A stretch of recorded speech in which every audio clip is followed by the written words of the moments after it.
Assalamualaikum warahmatullahi wabarakatuh. Saya Ahmad Baik Haidar, mahasiswa PJJ-PAI Yayan Syekh Nurjati. Kali ini akan menjelaskan mengenai pelaksanaan ibadah haji dan umroh, makna dan tujuan ibadah. Ibadah dalam arti luas itu dimaknai sebagai cara kita mendekatkan diri kepada Allah. Dalam hal ini ibadah haji yaitu salah satu dari kewajiban umat Islam, yaitu Islam yang kelima, diwajibkan bagi umat Islam yang mampu secara fisik maupun mampu pula secara finansial keuangan.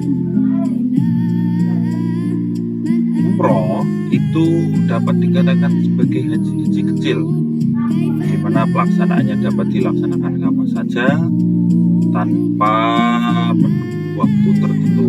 Beda dengan haji yang hanya bisa dilaksanakan di bulan Dzulhijjah. Kemudian inti dari ibadah sendiri yaitu mensucikan hati, mensucikan jiwa, menundukkan diri kita secara penuh, total pada Allah. Selain itu, ibadah haji dan umroh sebagai bentuk nafak tilas kita atas apa yang dilakukan atau yang diperjuangkan oleh Nabi Ibrahim alaihissalam.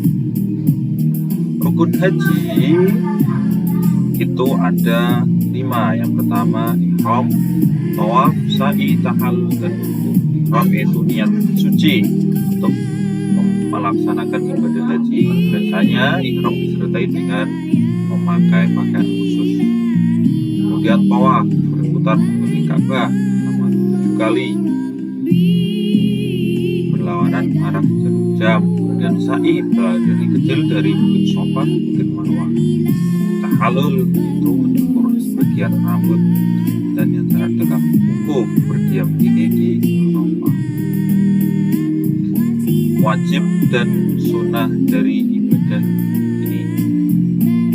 Wajib sesuatu yang tidak dapat ditinggalkan, tetapi ketika ditinggalkan kita bisa menggantinya dengan denda atau membayar denda. Sedangkan tadi yang rukun itu tidak boleh ditinggalkan sama sekali. Ketika ditinggalkan maka tidak sah ya. Kalau wajib ini ketika tertinggal maka membayar denda. Yang pertama adalah niat di miqat, mabit bermalam di Muzdalifah, dan melempar jumrah. Sunnahnya itu mandi sebelum ihram, sholat sunnah 2 rakaat, kemudian membaca talbiyah terus menerus, dan mencium hajar aswad bagi yang mampu, karena mayoritas orang-orang Asia, khususnya orang Indonesia ini, tinggi badannya tidak jauh lebih tinggi dari orang-orang Afrika dan orang-orang Arab, sehingga itu kalau dipaksakan itu membahayakan, apalagi orang-orang yang sudah lemah tua. Jadi ini hanya sifatnya sunnah. Larangan saat memakai ihram, yang pertama yaitu memotong kuku rambut atau memakai pemakaian sehingga kita tidak diperbolehkan. Yang kedua, dilarang berburu hewan, merusak tanaman di tanah haram. Yang ketiga, nikah, berhubungan suami istri maupun bertengkar.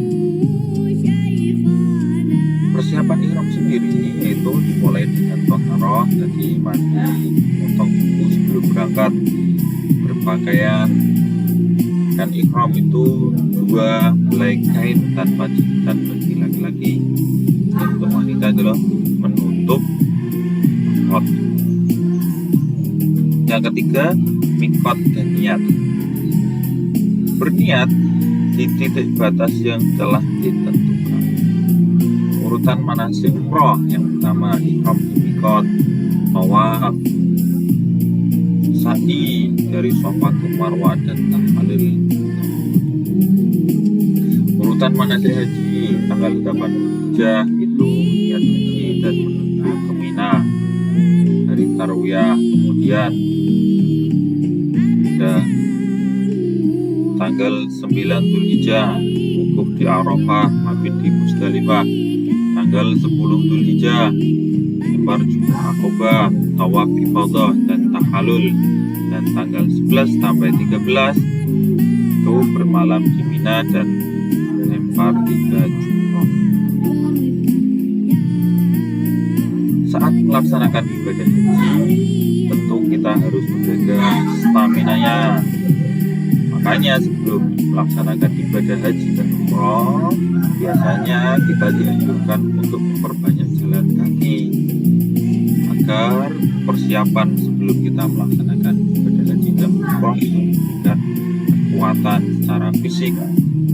Kemudian kita juga berlatih secara spiritual untuk memperbanyak berzikir. Kemudian ketika kita melaksanakan ibadah haji maupun umroh, kita juga lebih baik untuk mengurangi penggunaan HP ataupun foto yang berlebihan, karena kita harus fokus niat kita itu untuk ibadah haji ataupun umroh. Kemudian kita juga harus dapat mengendalikan emosi di tengah-tengah keramaian jutaan orang. Tentu kita terkadang merasa tidak sabar, sehingga apa yang kita laksanakan dapat dilaksanakan dengan baik dan sempurna. Di ibadah haji ini tata caranya harus dilakukan secara urut ataupun tertib. Hati kita juga harus khusyuk berniat untuk mendekatkan diri kepada Allah dan pulang membawa keberkahan. Semoga kita semua dapat menunaikan ibadah haji maupun umroh. Amin ya robbal alamin. Cukup sekian dari saya, Muhammad Faik Neda. Semoga memberikan manfaat. Wassalamualaikum warahmatullahi wabarakatuh.